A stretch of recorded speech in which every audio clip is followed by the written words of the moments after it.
ఆదికాండం 32వ అధ్యాయం 24, 25 వచనాలు చదువుతున్నాం. భాగంలో యాకోబుతో ఒక నరుడు ఏం చేస్తున్నారు?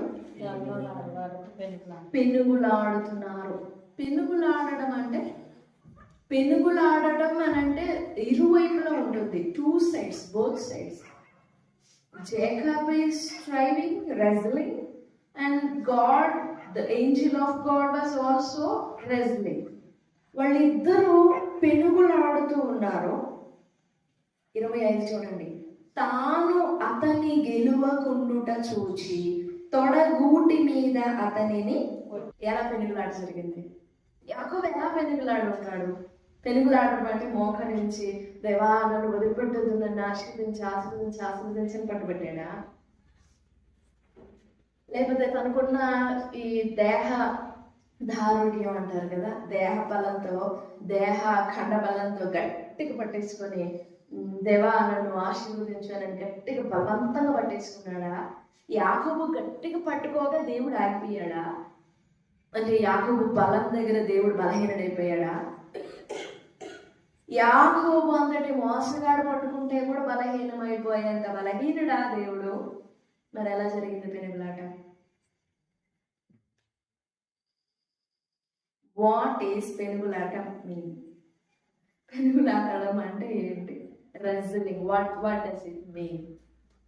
Outside world, outside the Bible wrestling అంటే ఒక వేరే విషయం. కానీ ఇందులో ఈ భాగంలో రెజ్లింగ్ అంటే ఏంటి? రెజ్లింగ్, పెనుగులాడడం. చాలా విషయాలు ఉన్నాయి అందులో, జాగ్రత్తగా గమనించండి. 24 వచనం నుండి మరలా చదువుదాం. యాకోబు ఒక్కడు మిగిలిపోయెను, ఒక నరుడు తెల్లవారు వరకు అతనితో పెనుగులాడెను. తాను అతన్ని గెలువకుండుట చూచి తొడగూటి మీద అతనిని కొట్టెను. అంటే తొడగూటి మీద కొట్టేంత వరకు యాకోబు దేవుణ్ణి గెలవనీలేదా? గెలవలేక యాకోబుని కొట్టారా? అట్లాగైనా యాకోబు డౌన్ అయిపోతాడని. మరి ఏంటి అక్కడ? ఎవరు గెలిచారు, ఎవరు ఓడిపోయారు? అసలు ఎవరు గెలవాలి, ఎవరు ఓడిపోవాలి? తాను గెలవకుండుట అనే మాట చూడగానే ద వీక్నెస్ ఆఫ్ గాడ్ అన్నట్టుగా అర్థం చేసుకుంటాం మనం. తాను అతన్ని గెలవకుండటం, that he was not, he prevailed not against him. He prevailed not. He is not overcoming Jacob.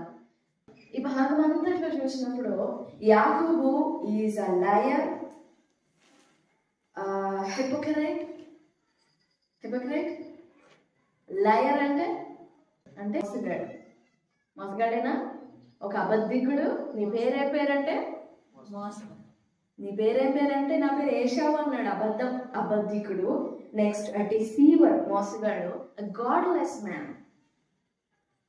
Godless man అంటే దేవుడు లేనివాడు, భక్తి లేనివాడు, అన్గాడ్లీ మ్యాన్. అండ్ హిపోక్రైట్ అంటే వేషధారి.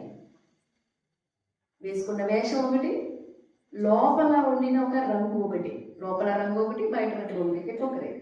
And a selfish man, స్వార్థపరుడు.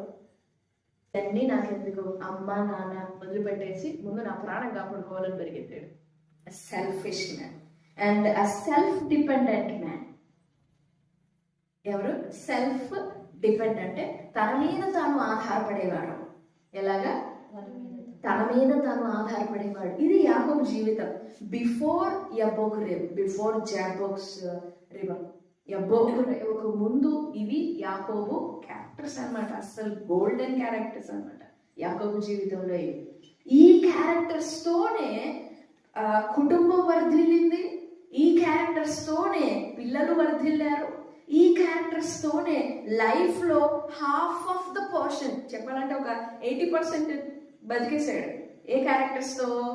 Liar, అబద్ధికుడు, మోసగాడు, స్వార్థపరుడు, వేషధారి, తన మీద తానే ఆధారపడేవాడు. ఈ గుణగణాలన్నింటితోనే దేవునికి దూరంగానే చాలా వర్ధిల్లాడు యాకోబు. బాగానే వర్ధిల్లాడు. నేను 2 గుంపులైతిని అంటాడు. అంటే బాగానే ఉంది, డబల్ బ్లెస్సింగే కనపడింది. కానీ యబ్బోకు రేవు దగ్గర మనం ఫస్ట్ చదివాను చూడండి, 24వ వచనంలో, యాకోబు ఒక్కడు మిగిలిపోయెను. యాకోబు ఒక్కడు మిగిలిపోయాడు. Jacob was left alone. ఒక్కడు మిగిలిపోయాడు. సరే, ఆ పరిస్థితిని యాకోబు జీవితంలోనికి తీసుకొచ్చింది దేవుడే. అది చాలా కనికరంతో, చాలా గొప్ప దయతో యాకోబు జీవితంలో యాకోబుని దేవుడు ఒంటరి వానిగా చేశాడు. ఒంటరిగా చేయడం అనేది దేవుడు విడిచిపెట్టాడు, దేవుడు చూడట్లేదు, దేవుడు దయ చూపట్లేదు, దేవుడు మంచివాడు కాదు, దేవునికి దృష్టి లేదు, దేవునికి కనికరం లేదు అని అనుకుంటామా? నో, ఒంటరిగా విడిచిపెట్టడం అనేది that's the grace of God. ఎందుకో తెలుసా? మనిషి ఒంటరిగా విడవబడినప్పుడే దేవునితో ఏకమవుతాడు. అప్పటి వరకు ఏకం కాలే యాకోబు. అప్పటి వరకు అసలు అవసరమే రాలేదు దేవుడు అంటే. వెళ్ళిపోయాడు, మామ దగ్గరికి వెళ్ళిపోయాడు. ఇప్పుడు తండ్రి దీవెనలన్నీ మీద ఉన్నాయి అనుకొని పోయాడు కదా. ఆ ప్రాణభయం ఒకవైపు జరుగుతున్నా ఈ ఆశీర్వాదాలు అన్ని తల మీద మొయ్యలేక మోసుకుంటూ పోయాడు. తన కుటుంబం సంపాదించుకున్నాడు, భార్యలను సంపాదించుకున్నాడు, బిడ్డల్ని సంపాదించుకున్నాడు. అక్కడే ఇంచుమించు తన యవన ప్రాయము, తన మధ్య వయస్సు వరకు అక్కడే గడిచిపోయింది. 21 సంవత్సరాలు లాభానికే కొలువు చేశాడు. అంతవరకు ఎవరెవరిని ఏ దీవెనల ఆశీర్వాదాలు అన్నింటినీ గుప్పట్లో పెట్టుకొని తల మీద బరువుగా ఒక కిరీటంలాగా మోస్తా వస్తున్నాడు. ఈ 32వ అధ్యాయం రాగానే వాటన్నిటిని మీరు తర్వాత చదవండి. 32వ అధ్యాయం వరుసగా ఒక్కొక్కటి తనకున్న సంపద అంతా ముందు పెట్టేశాడు. తర్వాత తన భార్యలు, తన బిడ్డలు మొత్తాన్ని ముందు పెట్టేసి లాస్ట్ లో ఒంటరిగా మిగిలిపోతాడు. దేనిని బట్టి తాను బ్రతకగలను అనుకున్నాడో వాటన్నిటి నుంచి దూరం చేసేసి దేవుడు ఇప్పుడు యాకోబు మీద ఎంత దయగలిగిన దృష్టి నిలిపాడో దేవుడు. ఒకవేళ ఈ యబ్బోకు రేవు అనుభవం యాకోబు జీవితంలో లేకపోతే ఈరోజు యాకోబు గురించి చెప్పుకునే వాళ్ళమే కాదు మనం. యాకోబు దేవుడు అని పిలువబడేవాడు కాదు ఆయన. ఆ యబ్బోకు రేవు లేకపోతే మన జీవితంలో కూడా ఒక యబ్బోకు రేవు అనుభవం కావాలి. యబ్బోకు అనుభవం కావాలి. యబ్బోకు రేవు దగ్గర జరిగిన దర్శనం, ప్రత్యక్షత, పెనుగులాట, పశ్చాత్తాపం, మార్పు, ప్రార్థన, జీవితాలు మార్చబడటం, ఇవన్నీ ఈ కలగలిసిన అనుభవాలన్నీ మన జీవితంలో కూడా కావాలి. సరే, ఎలా పెనుగులాడారు, ఎవరితో పెనుగులాడారు, ఎందుకు పెనుగులాడారు, ఏమని పెనుగులాడారు అని మనం ఆలోచన చేస్తే క్రింద చూడండి, 27వ వచనం, 28వ వచనం. ఆయన నీ పేరేమని అడగగా అతడు యాకోబు అని చెప్పాను. ఇంతకుముందు ఒకసారి నీ పేరేంటి అని అడిగినప్పుడు ఏం చెప్పాడు? ఏశావు అని చెప్పాడు. కానీ ఇక్కడ నీ పేరేంటి అని అడిగినప్పుడు యాకోబు అని చెప్తున్నాడు. అప్పుడు దేవుడు అంటున్నారు, నీవు దేవునితోనూ మనుషులతోనూ పోరాడి గెలిచితివి. ఎవరితో? దేవునితో మనుషులతో పోరాడి గెలిచితివి. అక్కడ ఎవరెవరు పోరాడుతున్నారు యాకోబుతో? పైన 24లో 24 వచనం చూడండి. ఎవరెవరు పెనుగులాడుతున్నారు యాకోబుతో? దేవునితో. ఎంతమంది ఉన్నారు అక్కడ? ఎంతమంది? ఇద్దరా ఒకళ్ళ? యాకోబు ఎంతమందితో పెనుగులాడుతున్నాడు? ఒకటితో కదా. మరి ఇప్పుడు 28 చూడండి, నీవు దేవునితోనూ మనుషులతోనూ పోరాడి గెలిచితివి. మనుషులు ఎవరు? ఏశావుతోనా, ఇస్సాకుతోనా, రిబ్కాతోనా, భార్యలతోనా, పిల్లలతోనా? మరి ఎవరితో మనుషులతో అంటే? తనతోనా?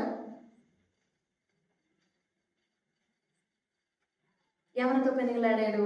24లో ఒక్కడు మిగిలిపోయాడు, ఒక నరుడు. ఒక్కడు మిగిలిపోయాడు, ఒక నరుడు పెనుగులాడుతున్నాడు. 28లో దేవునితోనూ అంటే ఆ 24లో ఉన్న దేవుని దూత అనుకున్నాం. మనుషులతో అంటే తన రక్త మాంసములతో పోరాడాడు. ఎవరు? యాకోబు. దేనితో పోరాడాడు? తన రక్త మాంసములతో పోరాడి ఇప్పుడు శుభ్రంగా పవిత్రుడైన తరువాత దేవుడు అంటున్నారు, నీవు గెలిచితివి, ఇక మీదట నీ పేరు ఇశ్రాయేలే గాని యాకోబు అనబడదు. ఇక్కడ జరిగింది ఏంటంటే, యాకోబు తన ఆశలు, తనకంటూ చాలా ప్లాన్స్ ఉన్నాయి. ఆ భాగం వరకు, ఆ టైం వరకు కూడా చాలా ఆలోచనలు ఉన్నాయి. తన ఆలోచనలు, తన కళలు, తన దర్శనాలు, తన ప్రణాళికలు, తన గోల్స్, తన రూల్స్, తన ఇష్టాలు, తన వాంఛలు, తన కుటుంబము, తన భార్యలు, తన పిల్లలు, తన తండ్రి తల్లి, వీటన్నింటి విషయంలో ఆ యబ్బోకు రేవు దగ్గర చచ్చిపోయాడు యాకోబు. తన రక్త మాంసములతో తానే పెనుగులాడాడు యాకోబు. తన రక్త మాంసములతో పోరాడాడు. ఈ తన రక్త మాంసములతో పోరాడినాడు కాబట్టి వాటి నుండి విడుదల పొందేంత వరకు దేవుణ్ణి విడిచిపెట్టనా. తన రక్తంతో పోరాడాలి అని అంటే తను పోరాడలేడు, ఆయన్ని పట్టుకొని పోరాడాలి. దేవుని ఆత్మను పట్టుకొని పోరాడాలి.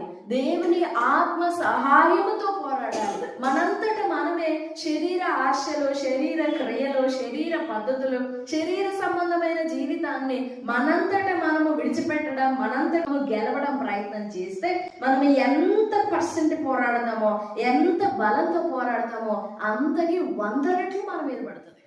Because we are flesh. కేవలం నరమాత్రులము, మట్టి వారం కాబట్టి, మట్టి అయి ఉన్నాం కాబట్టి. ఆయన ఆత్మ సహాయముతో దేవుని ఎదుట మనల్ని మనము రిక్తులనిగా చేసుకోవాలి. ఎవరి ఎదుట? దేవుని ఎదుట ట్రాన్స్పరెంట్ చేసుకోవాలి. ఆ అనుభవములో గుండా దాటిన తరువాతనే జీవితమైన, హృదయమైన ఏదైనా మార్చబడింది. అయితే ప్రశ్న ఏంటంటే, మన జీవితంలో ఏ గడి అయినా, ఏ రోజైనా, ఏ సమయమైనా, ఏ నిమిషమైనా యాకోబులాగా ట్రాన్స్పరెంట్గా దేవుని ఎదుట అంత ట్రాన్స్పరెంట్గా ఎప్పుడైనా నిలబడి మనల్ని మనం చూసుకున్నామా? ట్రాన్స్పరెంట్గా జీవితంలో అన్ని విషయాల్లో పోరాడతాం మనం, అన్నిటి కొరకు పోరాడతాం మనం, కానీ దీని కొరకు మాత్రం పోరాడం మనం. లోకమంతటిని జయిస్తాం, లోకమంతటితో పోరాడతాం, కానీ దీనితో మాత్రం పోరాడం. పోరాడేవా? నేను నా శరీరంతో పోరాడాను చెప్తామా? శరీర ఆశలతో పోరాడినాను, గెలిచినాను. నువ్వు గెలిచావు, నీ శరీరాశల మీద నువ్వు గెలిచావు అని చెప్తాడా దేవుడు? నీ తలంపుల విషయంలో నువ్వు గెలిచితివి అని చెప్తాడా? దేవుని ఆత్మ నీ ఆలోచనలను, నీ ఉద్దేశాలను, నీ తలంపులను, నీ జీవితాన్ని గెలువగలుగుతున్నారా లేదా గెలువలేకపోతున్నారా? 25వ వచనం, తాను అతని గెలువకుండుట చూచి, when he saw that he is not getting upper hand over Jacob's life. ఆ పెనుగులాటలోనే యాకోబు ప్రాణం కోసం పోరాడాడు. ఫస్ట్ మొదలుగా స్టార్టింగ్ లో యాకోబు చేసింది అదే. తొడగూడు మీద కొట్టేంత వరకు యాకోబు చేసింది అదే. తన ఆశను గెలవడానికి, తన ప్రార్థన గెలవడానికి. అంతవరకు ఏం చేశాడు? 32వ అధ్యాయం చూడండి, 10-11. నీ సేవకునికి చేసిన సమస్తమైన ఉపకారములకు, సమస్త సత్యమునకు అపాత్రుడను. కింద 11, నా సహోదరుడైన ఏశావు చేతి నుండి దయచేసి నన్ను తప్పించుము. 12, నేను నీకు తోడై నిశ్చయంగా మేలు చేయొచ్చు, విస్తారమగుట వలన లెక్కింపలేని సముద్రపు ఇసుక వలె నీ సంతానం విస్తరింపజేయదని చెప్పావు కదా. నువ్వు అలా వాగ్దానం చేసావు కదా, నువ్వు అలా ఆశీర్వాదం ఇస్తానని చెప్పావు కదా. నేను అలా విస్తరించాలి అని అంటే ఈరోజు నువ్వు నన్ను తప్పించు. నా తండ్రి అయిన అబ్రహాముకి నువ్వు చేసిన వాగ్దానం నాలో నుండి నా ద్వారా నెరవేరాలి అని అంటే ఇప్పుడు నన్ను తప్పించు. దేన్ని తప్పించాలి? ప్రాణం తప్పించు, నేను వర్తిల్లుతాను. నా ప్రాణం నాకు దక్కించు, నా ప్రాణం నాకు తప్పించు, నా ప్రాణం నాకు కాపాడబెట్టు, నేను వర్తిల్లుతా, నేను విస్తరించుతా. అదే 25వ వచనం, తాను అతని గెలువకుండుట చూచి. దేవుని ఆత్మ, దేవుడు నీ హృదయాన్ని గెలవాలి. ఏం చేయాలి? గెలవాలి. నీ ఆలోచనలను గెలవాలి, నీ ఉద్దేశాలు గెలవాలి, నీ మాటలను గెలవాలి, నీ తలంపులను గెలవాలి, నీ ఇష్టాలను గెలవాలి, నీ భయాలను గెలవాలి, నీ కోరికను గెలవాలి, నీ చిత్తాన్ని గెలవాలి, నీ జ్ఞానాన్ని గెలవాలి, నీ ఇష్టాన్ని గెలవాలి, నీ స్వనీతిని గెలవాలి. ఫుల్ బాడీ నిన్ను గెలవాలి. ఆయన తాను అతని గెలువకుండుట చూచి, ఆ మాటని ఆలోచన చేయండి. పెనుగులాడుతూనే ఉన్నాడు, కానీ గెలవనివ్వట్లేదు దేవుణ్ణి. తన కోరికే గెలవాలనుకుంటున్నాడు. తన కోరిక ఏంటి? నేను త్వరగా ఈ ఏశావు చేతుల నుండి తప్పించబడితే వర్ధిల్లుతాను. 12 మంది సంతానం అన్నారు కదా, నేను వర్ధిల్లకి ఏం చేస్తాను? 12 మంది, 12 × 12 12 × 12. ఎలాగైనా మేము విస్తరించుతాం, ఎలాగైనా మేము అభివృద్ధి పొందుతాం. కాకపోతే నువ్వు ఒక్కసారి తప్పించున్నాను చాలు, ఇంకేమొద్దు నాకు. తాను అతన్ని గెలువకుండుట చూచి పోరాడుతున్నాడు దేవునితోనే, పెనుగులాడుతున్నాడు దేవునితోనే. కానీ రీజన్ ఏ కారణంతో పోరాడుతున్నాం మనం దేవుని దగ్గర? ఏ కారణంతో పెనుగులాడుతున్నాం మనం దేవుని దగ్గర? ఒక్కొక్కసారి ఒక్కొక్క ప్రార్థన అంశాన్ని దేవుని దగ్గర పెట్టి ఇంకా పోరాడుతూ ఉంటాం మనం. ఆయన నిన్ను గెలిచినప్పుడే నీకు దీవెన కలుగుతుంది. ఆయన నిన్ను గెలిచినప్పుడే నీకు ఆశీర్వాదం ఇస్తాడు. ఆయన నిన్ను గెలిచినప్పుడే నువ్వు అడిగినది నీకు యోగ్యమైతే, నీకు మేలుకరమైనది అయితే ఇస్తాడు. ఆయన నిన్ను గెలవకుండా, నీ మీద ఆయన గెలుపు పొందకుండా నీకేమీ ఇవ్వడం. పోరాడుతా ఉండి సంవత్సరాలు పోరాడుతానని ఉంటాం, కానీ గెలుపు మాత్రం రాదు. తాను అతన్ని గెలువకుండుట చూచి కొట్టాడు తొడగూటు మీద. Okay, his power is more than mine అనుకున్నాడు. ఇంకప్పుడు అడుగుతున్నాడు, నీవు నన్ను ఆశీర్వదించదే తప్ప నేను ఇక్కడి నుంచి నిన్ను పోనేను. అప్పటి వరకు తన ప్రార్థన ఏమో మరి. ఇప్పుడు అడుగుతున్నాడు, నీవు నన్ను ఆశీర్వదించితేనే అంటే ఇప్పుడు ఆశీర్వాదం అడుగుతున్నాడు. అంటే అప్పటి వరకు ఉన్నాయి, అవన్నీ ఉన్నాయి. నాకు ఆశీర్వాదాలు అన్నీ ఉన్నాయి, నాకు కావాల్సినవి అన్నీ ఉన్నాయి. ఒక్క ప్రాణమే నా చేతుల్లో లేదు. అదొక్కటి చెయ్యి, మన ఇద్దరం ఈక్వల్ అయిపోతాం. అదొక్కటి చేసి పెడితే ఇంక అసలు నా జీవితంలో నాకు ఏ లోపం ఉండదు, ఏ కొరత ఉండదు. అదొక్కటి చేసి పెట్టు అని పోరాడుతూ ఉన్నాడు. యబ్బోకు రేవు దగ్గర గెలిచింది ఎవరు? యాకోబా దేవుడా? ఎవరు గెలిచారు? ఇస్రాయిల్ అంటే పేరుకి అర్థం దేవునితో పోరాడటమే, పోరాడి గెలవటమే. నీవు దేవునితోనూ మనుషులతోనూ పోరాడి గెలిచితివి. దేవుడు నిన్ను గెలిచినప్పుడే నువ్వు గెలిచినట్టు. దేవుడు నిన్ను గెలవకుండా నువ్వు ఓడిపోయిన జీవితమే. నీ ఆలోచనల విషయంలో దేవుడు నిన్ను గెలవాలి. నీ తలంపుల విషయంలో నిన్ను గెలిచాడా? నీ చిత్తం విషయంలో నిన్ను గెలిచాడా? నీ భాష విషయంలో గెలిచాడా? మాటల విషయంలో గెలిచాడా? ఇప్పుడు మనం ఎవరితోనైనా వాదిస్తూ ఉంటాం. కాదంటే కాదు అంటూ ఉంటాం. వాళ్ళేమో అవును అంటూ ఉంటారు. ఏదో ఒక పాయింట్ దగ్గర బ్రేక్ అయిపోయి సైలెంట్ అయిపోతాం. సైలెంట్ అయిపోయినప్పుడు మనం ఎలా ఉంటాం? వారిని యాక్సెప్ట్ చేస్తాం. చేయాల్సి వస్తుంది, తప్పి తీరాలి, చేసి తీరాల్సిందే. అప్పటి వరకు కాదు అన్న మనము ఇప్పుడు ఏం చేస్తాం? అంతేలే నువ్వు అన్నట్టే. అక్కడ సరెండరింగ్ జరుగుతుంది, కమిట్టింగ్ జరుగుతుంది, ఒబేయింగ్ జరుగుతుంది, హంబ్లింగ్ జరుగుతుంది. తగ్గుతాము, లోబడతాము, మనల్ని మనము తగ్గించుకుంటాము. అలా తగ్గినప్పుడే దేవుడు గెలుస్తాడు. చాలా పరిస్థితుల్లో మనం గెలవం. దేవుణ్ణి గెలవనీయము, మనల్ని మనము గెలవం. ఆ యబ్బోకు రేవు దగ్గర గెలిచినది యాకోబు పట్ల దేవుని ఉద్దేశం గెలిచింది. యాకోబు పట్ల దేవుని ప్రణాళిక గెలిచింది. యాకోబు పట్ల దేవుని ప్లాన్ గెలిచింది. యాకోబు పట్ల దేవుని దూరదృష్టి, అనాది ప్రణాళిక గెలిచింది. నీ పట్ల దేవుని ఉద్దేశం గెలిచిందా? మన చిత్తాన్ని దేవుడు అంటే దాన్ని అణచివేసి ఆయన ఆలోచన మన యందు నెరవేర్చినట్లుగా పైచి ఆయన కలిగి ఉండాలి. అన్ని విషయాలు ఆయనకి పైచేయి ఉండాలి. ఇక సొంత నిర్ణయాలు తీసుకునేటట్లు, సొంత పెత్తనం చేసేటట్లు, సొంత అధికారం తీసుకునేటట్లు, సొంత మాటలు మాట్లాడేటట్లు, సొంతగా చూసేటట్లు మనకి అస్సలు అధికారమే ఉండకూడదు.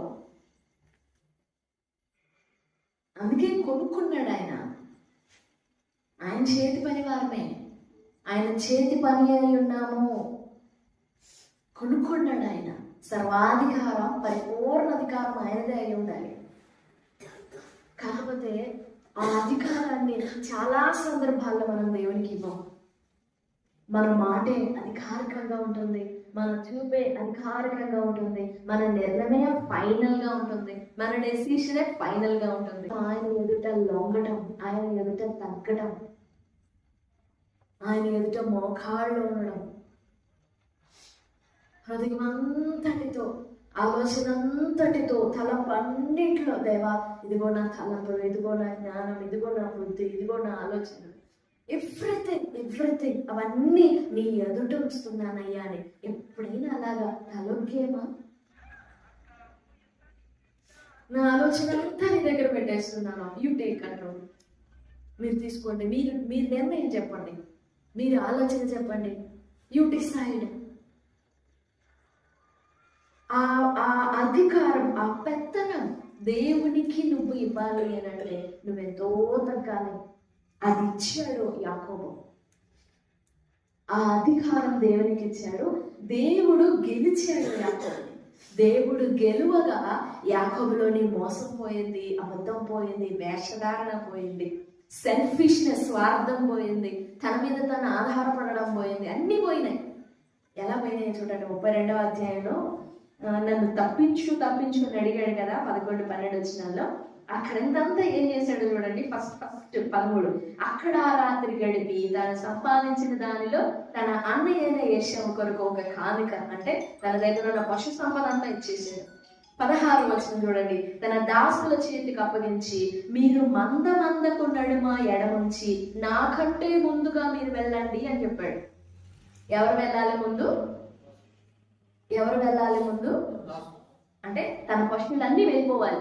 పశువులు ఒకవేళ ఏశావు కనుక చంపదలిచి ఉంటే ఆ పశువులన్నిటిని చంపుకుంటూ వచ్చే లోపల తను పారిపోవచ్చు. ఎవరు నిలిచాడు? ఫస్ట్ పశువులు నిలిచాడు. తర్వాత చూడండి, నాకంటే ముందుగా సాగిపోండి.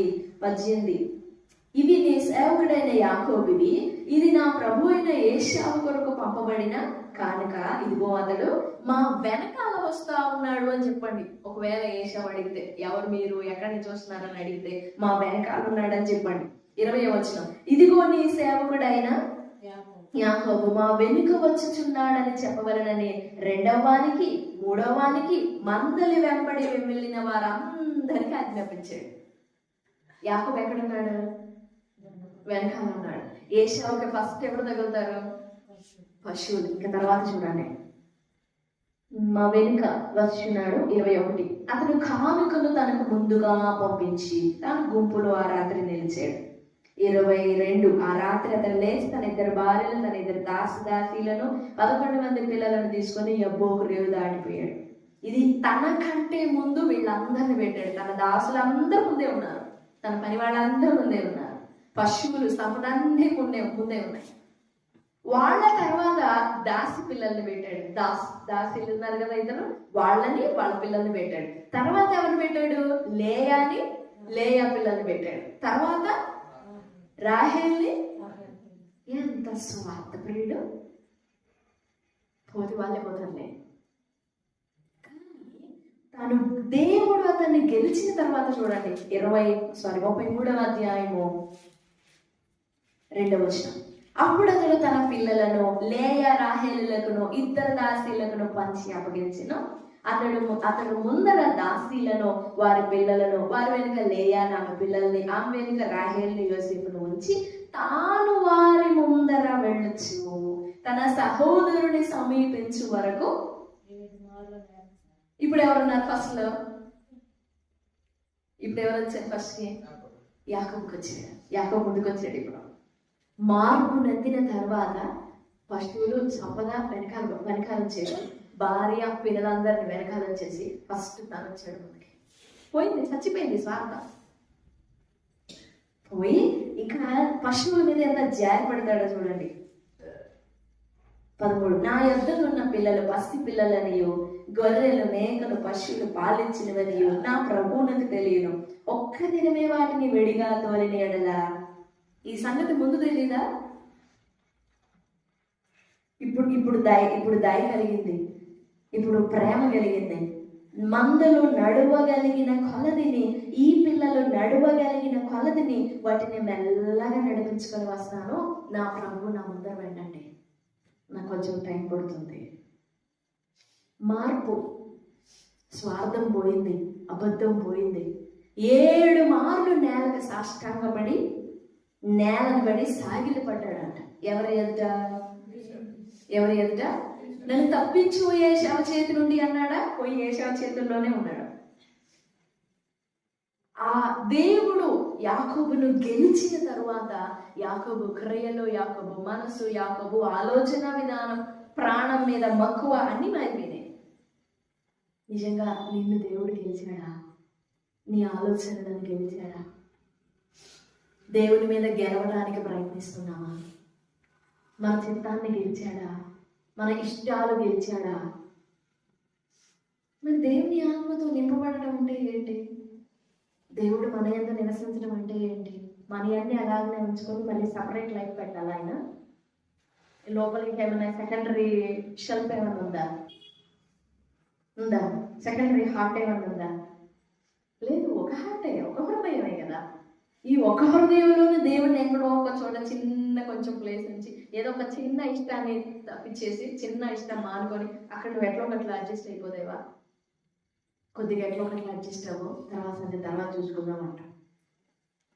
అది నిలబడి ఆయన నీ నిలువెల్లా నీ జీవితం అంతటిని గెలవాలి ఆయన. దేవుడు గెలిచిన జీవితాలు వేరుగా ఉంటాయి.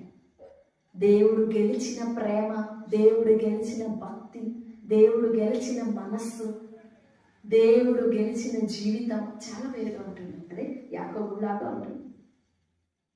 ప్రభుత్వాలు వేడుకుందాం. దేవా, నీ ఎదుట నేను ఇదివరకు ఎన్నడూ నీ ఎదుట రక్తముగా మోకరలేనెన్నో. ఆలోచనలు, నా చిత్తము, నా ఆలోచనలు, నా తలంపులు, నా జ్ఞానం, నా బుద్ధి, నా వివేకం సర్వం నీ ఎదుట పెడుతున్నాను. మీరు నన్ను గెలవండి. నా ప్రతి యాంగిల్లో, ప్రతి కోణంలో మీరు నన్ను గెలవాలి. ప్రతి డిపార్ట్మెంట్లో నా విషయంలో మీరు గెలవాలి. ప్రతి డిపార్ట్మెంట్లో గెలవాలి. 1 కాదు, 2 కాదు, 3 కాదు, అన్ని సర్వం మీరు నన్ను గెలవండి. నా ఆలోచన విధానాన్ని గెలవండి. నేను మిమ్మల్ని ప్రేమించే విధానాన్ని గెలవండి. నా ఇష్టాలు గెలవండి. నా వాంఛ గెలవండి. నా తపన గెలవండి. నా ధ్యానం గెలవండి. సర్వం నిలవెల్లా మీరు నన్ను గెలవండి నాయన. అప్పుడు కదా ఆయనకు అధికారం అంటారు మన మీద. అవునా? గెలవకుండా ఆయనకు అధికారం ఎక్కడిది? నువ్వే తీసుకోయ్యా, నువ్వే ఎట్లా నువ్వే సర్దుకోవాలంటే ఎట్లా తీసుకుంటాడు ఆయన? He so sensitive. He won't force us, he won't fight with us, he won't fight us, try with us. నా ఆత్మ నరులతో ఎల్లప్పుడు వాదించుతూ అన్నాడు ఆయన. వాదించింది అంటే నువ్వు పెనుగులాడాలి దేవుడి దగ్గర. దేవా, నన్ను గెలువు గెలువు గెలువు గెలువు గెలువు. నా ఆలోచనలన్నీ గెలువు, నా ప్రణాళికలన్నీ గెలువు, నా చిత్తమంతా గెలువు, నా జీవితం అంతటిని గెలువయ్యా. నేను గెలుపు నొందిన నీ చేత నేను గెలవబడాలి. మీరు నన్ను గెలవాలి. నన్ను గెలవకుండుట అనే మాట రాకూడదు. మీరు నన్ను గెలవలేకపోవడం అనే మాట రాకూడదు. తాను అతన్ని గెలవకుండుట చూచి కొట్టాడు. ఎక్కడ? మనిషి నడవడానికి ఆధారమే అని ఆ హిప్, ఫెమర్ బోన్, ఆ హిప్ అక్కడ కొట్టాడు. ఇంకా కుంటుతా ఉన్నాడంట యాకోబు. జీవితకాలం బ్రతికినంతకాలం కుంటుతానే ఉన్నాడు. సో ఈ ఆశలు వేడుకుందాం. మీరు నన్ను గెలవండి. నన్ను నిలువెల్లా నా ఆలోచన, నా ఆత్మ, నా దేహం, నా హృదయం, నా ప్రాణ, ఆత్మ, దేహాన్ని మీరు గెలవండి గెలవండి గెలవండి గెలవండి. నేను మీ చేత గెలుపొందాలి, మీరు నన్ను గెలవాలి, నేను గెలవాలి. నాకు సహాయపడండి ప్రభు సన్నిధిలో వేడుకుందాం. దేవుడి మాటలన్నీ మన వినికిడిలో దీవించును గాక.